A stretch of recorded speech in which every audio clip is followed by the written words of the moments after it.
خبرتي بالفلاحة تفوق الفوق 6000 سنة. باليوم ترتيبات للحديقة، جبت لها ثيل وجبت لها لاين كامل مال ياس. هاي البارحة رتبت الحديقة بالليل بس ما صورت لكم لأن هذا الثيل ما يصير ينقصب بالنهار، والسواجي كلهن ساويتهن. فجبت قطع مال ثيل لهاي الصفحة وهاي الصفحة، لأن بسبب الدوس مال المرجوحة هاي الصفحة انعدم الثيل منها تماما، واكيد الاشجار الهن سبب الثيل يموت من وراهن لأن الفي مال الاشجار صاير على الثيل. جبت هذن اشجار الياس حتى اكمل هذا اللاين كليته ياس، واخذت كرك من الانشائيه حتى احفر المكان اليابس مال الثيل. بس باع الجو شلونه مترب فول. طبعا الحفر كلش متعب. طبعا انا وجاي احفر لقيت هذا الجذر مقطوع ويابس. يلا قوموا حفره بالكرك. هسه نجي نساوي الحفرناه بالخرماشه. هسه بعد ما حفرت الزايد وساويته نرشها رشه خفيفه قبل لا نخلي الثيل عليها، وبعدها نبدي نفرش بالثيل.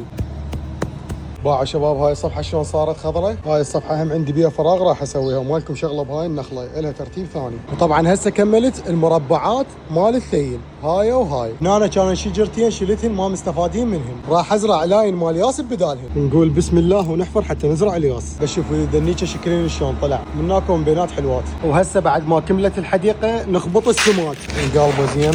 هاي الحديقه كلها ترش رشه من هاي المعدله، وبعد ما كملنا كل شيء نختمها خير شيء بالرش. نعوف النافوره عليها 5 ساعات تغرق.